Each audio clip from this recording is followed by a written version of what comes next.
Hello, ओम नमः शिवाय। मैं हूं Shivangi Shulata Rai Chatterjee. Welcome in my channel Shulata's open window. Leo, ये आपका रीडिंग है।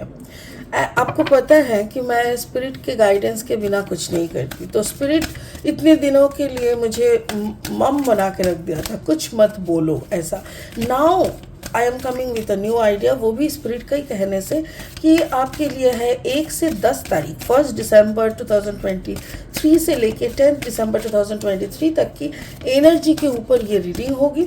और इस रीडिंग में पास्ट प्रेजेंट फ्यूचर नहीं रहेगा, बल्कि 2 हिस्से में रीडिंग होगा। एक आपका लव रिलेशनशिप और एक आपका करियर फाइनेंस, और उसी को क्लैरिफाई करते हुए चलेंगे।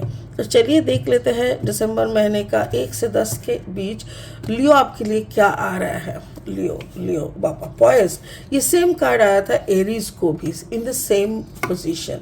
Okay, and this observer, beautiful observer, that's really cool.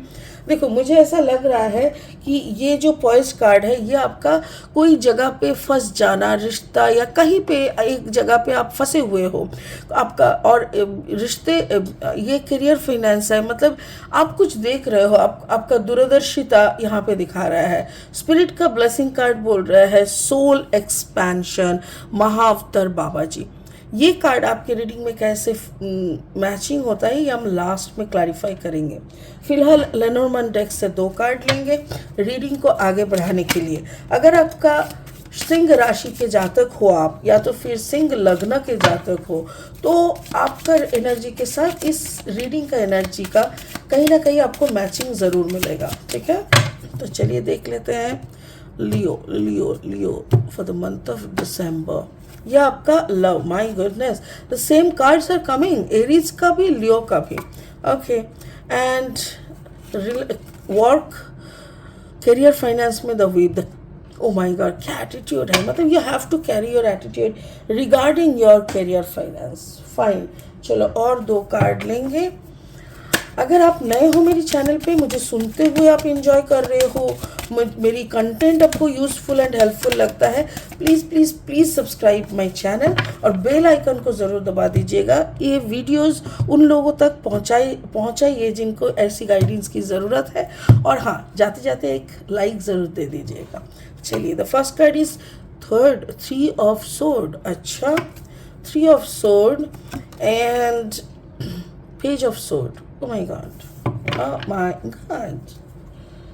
Okay, अगर क्लैरिफाइंग की ज़रूरत पड़ी तो हम इस डेक से बाकी का कार्ड्स लेंगे। तो चलिए शुरू करते हैं आपका लव लाइफ से। लियो, यहाँ पे मुझे एरीज का स्मेल आ रहा है बिकॉज मैं अभी एरीज का भी बनाया, the same cards are coming. या ये लास्ट वाला नहीं था, बट आगे का 2 था। देखो यहाँ पे क्या बोल रहा है कि आप कोई थर्ड पार्टी में इन्वॉल्व हो रहे हो, या हो चुके हो या हो रहे हो, या तो थर्ड पार्टी को बहुत ज़्यादा एंजॉय कर रहे हो। Leo, if you are involving yourself in some third party जो कि दूर रहते हैं, लाइक अगर आप इंडिया में हो तो वो कैलिफोर्निया में है, अगर आप पाकिस्तान में हो तो वो फ्लोरिडा में है, ऐसा कुछ तो डिस्टेंस है। जो भी है, आपको वो बड़ा अच्छा लग रहा है, you are enjoying the moments. दोनों का मेरे ख्याल से टेलीफोनिक कन्वर्सेशन ज़्यादा हो रहा है, and you people are enjoying each other. But मुझे ऐसा लग रहा है ये जो थर्ड पार्टी का रिश्ता है, ये आपको कुछ हद तक, कुछ ज़्यादा हद तक, कुछ ज़्यादा टाइम के लिए आपको बहुत ज़्यादा इन्वॉल्व करके रख रहा है। ये कुछ भी हो सकता है। देखो, ये third party, it is, I am not telling कि ये थर्ड पार्टी का मतलब आप किसी और के साथ प्यार में हो, इश्क में हो। ये भी हो सकता है कि you are very much involve with your other side activities, जैसे कि अब सारा दिन बैठ के रील्स देख रहे हो, वीडियोस, फिल्म्स देख रहे हो, मतलब you are not working for yourself, you are spending money, or you are becoming the source of income for some other channels, for some other person।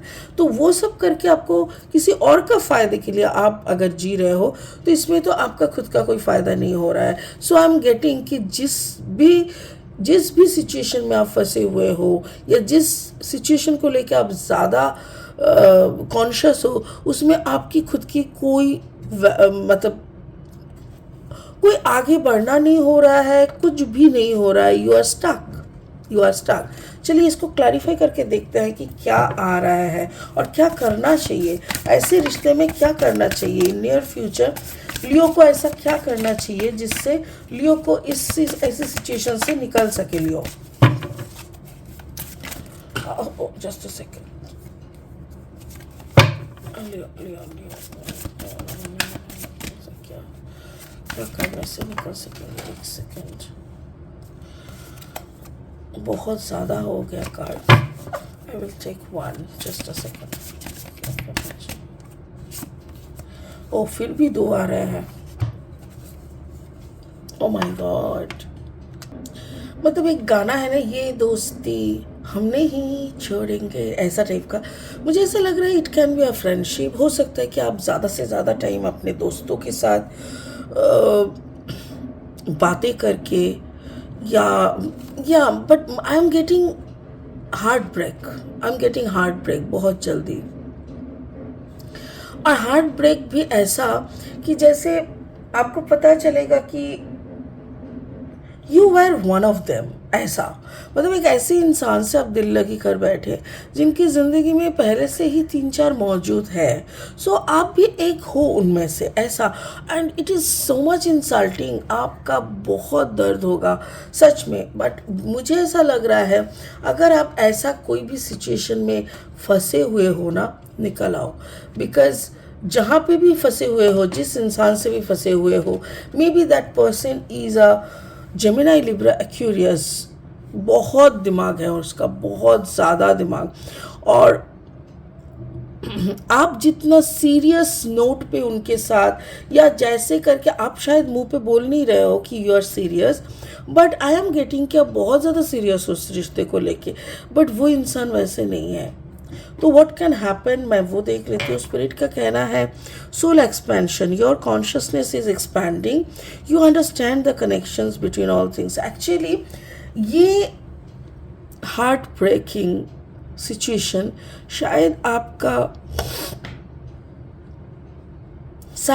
आपको कुछ ऐसा एक्सपीरियंस दे के जाएगा जो आपकी कॉन्शियसनेस में हेल्प करेगा, जो आपको और कॉन्शियसनेस मतलब कॉन्शियस होने पे हेल्प करेगा। ओके, आप समझ सकोगे karma and what is karma, why you are paying this karma, किसके लिए आप कर्मा पे कर रहे हो, कौन आपके लिए पे कर रहे हो। Everything will be very much clear to you. तो अगर लव रीडिंग के बारे में मैं बोलूँ तो रिश्ता, लव जो भी है, थोड़ा सोच समझ के आगे बढ़ो, क्योंकि ये गड्ढा है। और जिस गड्ढे में आप हंसते हंसते जा रहे हो ना, गिरने के बाद आपको पता चलेगा कैसे हाथ पैर तोड़ के बैठे रहोगे। सो प्लीज़ बी कॉशियस, ठीक है। चलिए अब करियर फाइनेंस देख लेते हैं। Like you are observing some of your, like आप फ्यूचर के प्रति बहुत निष्ठावान है, लाइक बहुत सोच समझ के आगे बढ़ रहे हो, बहुत कुछ ऑब्जर्व कर रहे हो। कार्ड नंबर 49, 9 + 4 = 13, 13 मतलब 3 + 1 = 4, 4 मतलब स्टेबिलिटी।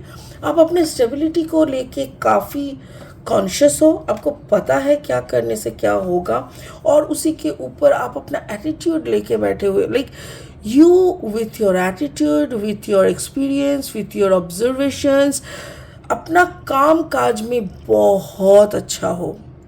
लियो, आप एक राजा हो। एक्चुअली राजा का कौन विचार कर सकता है। आई हैव नथिंग टू जज अ लियो, बट एक बात तो है कि आप जैसे एटीट्यूड पे काम करते हो, जैसे अपने ऑब्जर्वेशन पे काम करते हो, मुझे ऐसा लग रहा है आप अपने काम को लेके उतना सीरियस नहीं हो। You are in a page of sword energy. Page of sword energy क्या होता है, जैसे बचकानी, जैसे आपका जो काम है, जो आपका लाइफ पर्पस है, या तो जो आपका रोजी है, मतलब रोज की काम है, जिससे आपको खाने को पहनने को मिलता है, पैसा मिलता है, उसको लेके आप सीरियस नहीं हो। बचकानी हरकतें कर रहे हो, कभी कर रहे हो कभी नहीं कर रहा, बोल रहा मेरे को काम करने का क्या है। Is it ego? क्या ये ईगो है रियली? तो अगर ये ईगो है, इसको हटाना पड़ेगा लियो। अगर आपको लगता है कि बिना काम किए ही ऊपर वाला मेरे को खाना डालेगा, कहीं पे किसी के साथ नहीं होता। हमारा प्राइम मिनिस्टर मोदी भी काम करते हैं, मोदी जी भी काम करते हैं, तो आप कौन सी खेत की मूली हो? सो प्लीज़ कॉन्शियसली काम करो। तो मुझे इस एरिया को और थोड़ा सा क्लैरिफाई करना है। तो चलिए एक दो कार्ड ले लेते हैं यहाँ से, देख लेते हैं करियर फाइनेंस के लिए लियो को ऐसा क्या स्टेप लेना चाहिए। For career and finance Leo, for career and finance Leo, for career and finance Leo for career and finance, career and finance, for career and finance, for career and finance. बाप रे बाप, बहुत ज़्यादा आ रहा है। एक second. For career finance cards are jumping ये वाला। हाँ, 2 ऑफ सोर्ड। आप कोई कारण से ना दुविधा में हो, लाइक आपको ऐसा लग रहा है अरे मेरे को काम करने का क्या है। कभी आप बोलते हो कि I don't need financial abundance, कभी बोलते हो नहीं चाहिए, बहुत काम है। तो आप 2 जगह पे ऐसे अगर डिवाइड करके अपने दिमाग को रखोगे तो नहीं होगा। सो प्लीज़ बी कॉन्शियस कि आपको एग्जैक्टली क्या चाहिए। If you are looking for wisdom and knowledge then go for it. अगर आपको फाइनेंस चाहिए देन गो फॉर इट। ये बीच में खड़ा होके दोनों की तरफ देखते हुए कुछ भी नहीं करते हुए ये ज़िंदगी तो बेकार है, राइट। तो लियो आपको जो करना है डिसीजन लो। ऐसे 50-50 2 नाव पे पैर रख के इंसान कहीं भी पहुंच नहीं सकता। ठीक उसी तरह आपको डिसीजन लेना है कि क्या आपको करना है। अगर आप स्टूडेंट हो तो आपको पढ़ाई करना है। वहाँ पे भी अगर आप स्टूडेंट हो के बिज़नेस का सोच रहे हो कि कैसे मैं बिज़नेस करूँ इस उम्र में, तो वो गलत है। और अगर आप बिजनेसमैन हो के आप स्टूडेंट जैसे बचकानी हरकतें कर रहे हो, डिसीजन नहीं ले पा रहे हो, कभी इधर कभी उधर कर रहे हो, that is also wrong. Because आप उम्र हो गया है, यू हैव इनफ मेच्योरिटी, तो उसको काम नहीं कराओगे तो कैसे होगा। तो स्पिरिट का ब्लेसिंग कार्ड वही बोल रहा है, soul expansion, your consciousness is expanding. तो जो भी बचकानी हरकतें थी वो सब गायब हो जाएगा, don't worry. In near future बहुत जल्दी योर कॉन्शियसनेस इज एक्सपेंडिंग। बहुत अच्छी तरीके से आप कॉन्शियसनेस को एक्सपैंड करते हुए देखोगे। You understand the connections between all things. सारी चीज़ों में यूनिवर्सल कनेक्शन आप ऑलरेडी समझ चुके हो और उसी को लेके आप आगे बढ़ोगे और वो बहुत बहुत क्लैरिटी के साथ आपके दिमाग तक पहुंच जाएगा। सो डोंट वरी, आप टेंशन मत करो। जो भी हो रहा है आप उसके साथ साथ चलो and you will enjoy the life. तो मेरे ख्याल से लियो आपको काम करना पड़ेगा दोनों तरफ ही। अगर आप कोई थर्ड पार्टी में इन्वॉल्व हो रहे हो जो आपको करना नहीं चाहिए, उसमें आप टाइम का बर्बादी वक्त का ज़ाया कर रहे हो, वो ख़त्म करना है। और काम को लेके सीरियसली एवरीबडी वर्क फॉर रोटी रोज़ी, तो आपको भी वो करना है और वो भी सीरियस नोट पे करना है, ठीक है। तो महाअवतार बाबा जी भी वही बोल रहा है कि थोड़ा सा कॉन्शियस भी करो, आपका अंदर का कॉन्शियसनेस का भी एक्सपेंशन होगा और आप इसको बहुत अच्छी तरीके से समझ पाओगे। सो बी अवेयर ऑफ दैट, ठीक है। तो चलिए इसी मैसेज के साथ इस रीडिंग को यहीं पे ख़त्म करते हैं। फिर मिलेंगे बहुत जल्दी बहुत इंटरेस्टिंग वीडियोस के साथ। तब तक के लिए बने रहे, खुश रहे, ओम नमः शिवाय का जाप करते रहे। Thank you so much, bye bye.